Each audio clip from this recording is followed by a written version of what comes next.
The group set up camp as best they could on the patch of boggy ground they had chosen for the night. It was hardly a campsite at all. The earth sucked at their boots, the firewood was damp and reluctant to burn, and the air was thick with insects that swarmed their faces and clung to their clothes. A deafening chorus of frogs and bugs echoed across the swamp, rising and falling in waves that made it difficult to think, let alone rest. Still, they worked in silence, arranging what little dry ground they could find, coaxing a small fire into a weak, sputtering glow. They huddled around it, cloaks pulled tight against the damp. Doug, thinking to lighten the mood, remarked that at least it couldn't get worse. His remark was answered immediately. Torrential rain began to fall in heavy sheets, drumming against the leaves and turning the already soft ground into a quagmire. The fire hissed and shrank, barely clinging to life. The group exchanged tired looks. Of course it would rain now, and then settled into the long, wet night. They took their watches in turn, sleep coming only in brief, uncomfortable stretches. The rain did not let up. It hammered the canopy, ran in rivulets down their tents, and soaked through every layer of clothing. When Xandros took his watch, the storm was still in full force. He sat beneath his cloak, listening to the rain and the distant song of the swamp. Lightning cracked across the sky, illuminating the water in stark flashes of white. It was during one of those flashes that he saw it. A shape moved beneath the surface, long, dark, and massive. Another flash revealed scales, black as pitch, gliding with slow, deliberate purpose through the deep water. A dragon, a black-scaled dragon, hunting in the storm. Xandros immediately doused what remained of the fire and wrapped his cloak tightly around himself, sinking into the shadows. He watched the creature pass, every muscle in his body held still. The dragon moved with a quiet, predatory confidence, sending faint ripples across the water as it prowled past the island. For several tense moments, Xandros waited for another flash of lightning to reveal it again. When the sky lit once more, the dragon was gone. Morning came grey and muted, the storm finally spent. The swamp was still, save for the occasional drip of water from the trees. The group packed up their soaked belongings, exhausted, but relieved to see the rain had stopped. It was then they saw that one of their boats had come loose during the night and been carried away by the storm. They searched the shoreline, but the swamp had swallowed it completely. With no other choice, the four of them squeezed into the remaining canoe, arranging their gear carefully to keep it balanced. They pushed off into the still waters, heading south. Xandros kept a careful eye on the banks for any sign of the night orchids he had been tasked to find, but the swamp's edges offered nothing but reeds. The morning mist hung low over the water, drifting in thin sheets that curled around the canoe. Waterbirds took wing as they passed, their cries echoing across the swamp. Moss-draped branches hung low overhead, brushing their heads as they paddled beneath them. Crocodiles would sink away as they approached, and every so often something large moved beneath the surface. The swamp felt ancient, aware, and alive. As they travelled, a voice called out to them from behind, unfamiliar but warm and friendly. They turned to see a portly, bearded man in fine clothes paddling toward them in his own canoe. He raised a hand in greeting and called out, asking if they had lost something. Only then did they notice the second canoe tied to the back of his own. Their missing boat. They allowed him to approach. When asked, the man said they may call him Lee. He was a merchant and potion maker on his way south to set up shop for something he called the Brutalic Games. Up close, they saw that his canoe was laden with crates of fine goods, and that he himself was covered head to toe in expensive jewelry, rings, necklaces, bracelets, all gleaming gold even in the dim swamp light. Lee returned their boat with a cheerful smile and asked where they were headed. When he learned they were also traveling south, he became overjoyed. He explained that he and his guide had been separated during the storm when a great swamp beast attacked and dragged his escort off the boat. He asked if he might travel with them for safety. The group huddled to discuss. After their encounter with the hag, they were wary of seemingly nice strangers. Arekk in particular insisted there was something off about Lee, something he didn't trust at all. He then suggested, with unsettling casualness, that they would be better off taking all of Lee's supplies and leaving him to the swamp. After all, no one would ever know. The others reacted with anger, telling Arekk that if anyone here was untrustworthy, it was him. As they argued, Reef floated over to Lee and began playing with him, the tiny flump trilling happily. The group turned and relaxed. If Reef trusted him, perhaps they could too. They told Lee he could join them. He was ecstatic, and in thanks, he offered them several healing potions, free of charge. They accepted, though Arekk quietly warned Lee that he would be keeping an eye on him. They continued south together, getting to know the merchant. Lee was full of stories and jokes, speaking with an easy warmth that made the journey feel less oppressive.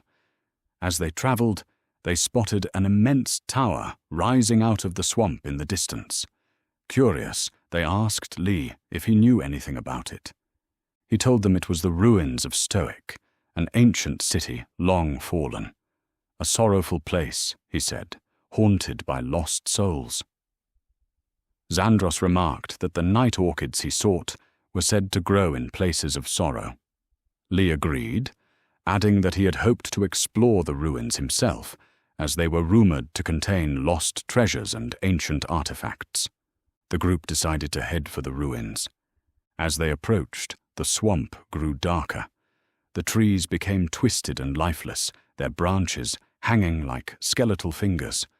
The mist thickened, and the chorus of frogs, birds, and insects faded into an eerie silence. The water deepened, reflecting the towering silhouette of the ruined city.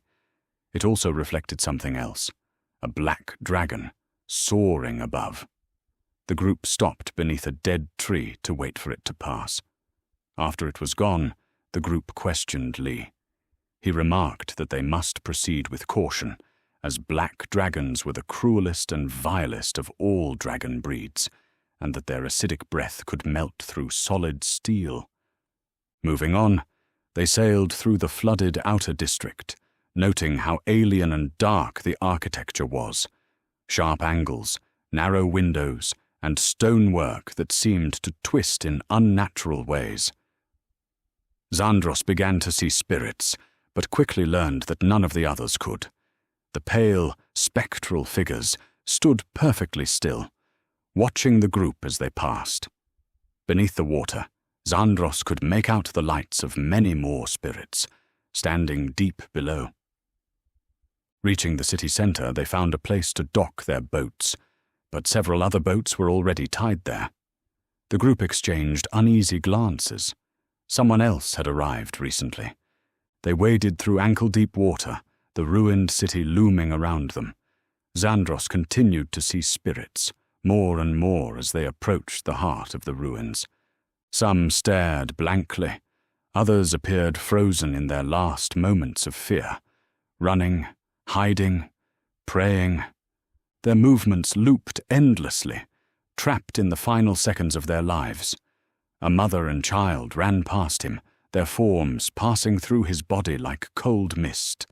As they did, Xandros was pulled into a vision. Their final moments. He saw them fleeing from an immense, unnatural tidal wave that moved with intent, swallowing the city as it advanced. A man beckoned them into a building, and the mother and child darted inside, barring the door. The party followed Xandros into the same building, watching as he moved in a trance. Inside, Xandros saw the family huddled together as water poured in through the cracks, rising rapidly. The father held his wife and child close, whispering reassurances he did not believe. The mother clutched her child, eyes wide with terror. The child cried silently, their voice drowned by the roar of the water. The wave struck the building with a deafening crash, and the chamber filled in seconds. The family held each other until the end.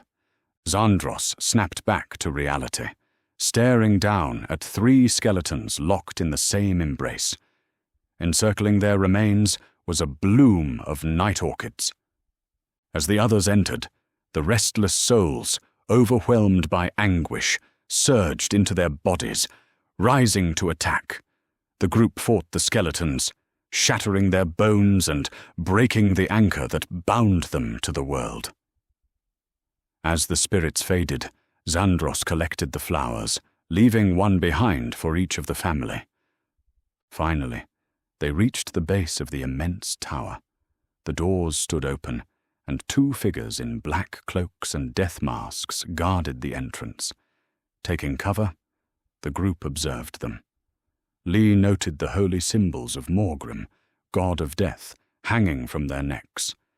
They decided to eliminate them quietly.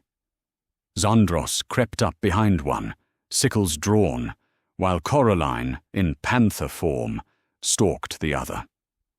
They dispatched the guards swiftly. Up close, the group noticed how similarly dressed they were to Xandros. Looting them, the group found beneath the masks were 2 normal human faces.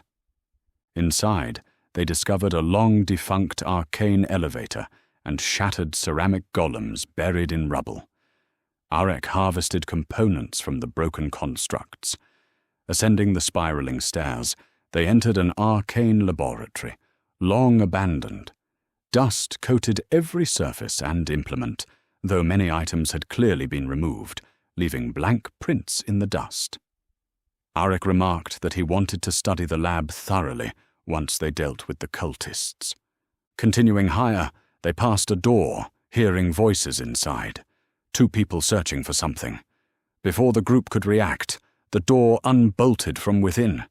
They froze as 2 unmasked cultists stepped out. 2 young human men stared back at them, surprise plastering their faces. The cultists snapped to attention, addressing Xandros as Master, and apologizing for their slow progress. In the awkward silence that followed, one asked who the others were. Prompted, Xandros said they were new initiates. The cultists accepted this explanation, inadvertently revealing that a ritual was being prepared at the top of the tower. Xandros instructed them to guard the door while they searched the room. Inside was a lavish bedroom, upholstered in black. The group whispered urgently, trying to make sense of what was happening. Xandros insisted he had no idea why the cultists recognized him. As they searched, Lee found a strange black safe behind a painting, marked with a necromantic sigil. Doug tried to force it open, but it would not budge. As Arekk examined the sigil, Xandros, without thinking, placed his hand in the center. The sigil flashed, and the metal safe shifted, revealing a keyhole. Coraline used acid to melt through it, and the safe swung open. Inside was a small, spherical object wrapped in stitched skin. Arekk snatched it up and unwrapped it, revealing a jet-black stone. As soon as it was exposed, the group felt a wave of dark energy, a pulling from within the stone, as hungry as the void. Arekk touched the stone, and it immediately began to drain his life force. Xandros reacted quickly, pulling Arekk's arm away. The stone fell, and on instinct, Xandros caught it. He braced for pain, but none came. It seems he alone could hold it without harm. Arekk looked at his hand. The finger that had touched the stone was completely grey. When he touched it, it crumbled to dust. As the group winced at Arekk's loss, Xandros recovered and pocketed the stone. The group left the chamber and convinced the cultists that they had found nothing. The cultists escorted them up the stairs toward the ritual.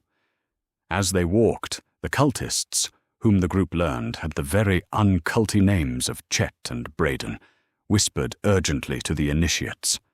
They told them to get out while they could. They had both fallen in with the cult recently, and things had grown far beyond what they expected. They stepped out onto the roof. Beneath the tower's massive spire, masked cultists stood in a circle, chanting, preparing a necromantic ritual. At their head stood a man dressed almost identically to Xandros. He welcomed them, addressing Xandros as brother, and introduced himself as the Grey Raven, chosen of Morgrim. He paused, sensing something. Then he thanked Xandros for bringing him the stone. Chet and Braden looked utterly confused. Xandros refused to give up the stone and said they were there to stop his ritual. The Raven replied, "If you will not aid the ritual, then your friends' souls will fuel it."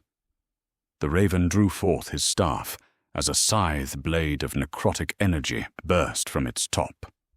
After much fighting, the group dispatched several cultists, breaking the circle and ending the ritual. The Raven, in anger, used what power the ritual had gathered to sacrifice a number of his cultists, infusing their souls into a nearby ceramic golem. Chet and Braden, who had stood outside the circle, watching and hesitating, now leapt into action, choosing to fight alongside the group. Doug battled the golem, destroying it in a brutal clash. Lee ran about the battlefield healing the group as they were knocked down, and the others cut down the remaining cultists, with Chet and Braden proving themselves capable fighters. Xandros faced the Raven directly, sickle against scythe. As the two clashed, Xandros struck a mortal blow. Now gravely injured and with all his followers dead, the Raven stepped back to the edge of the tower. He told Xandros, "We will meet again, brother," and stepped off into the void. When Xandros looked over the edge, he saw only fading shadows. The group gathered, exhausted but relieved. The battle was over. Doug remarked that could have gone a lot worse. Then a deafening roar filled the sky.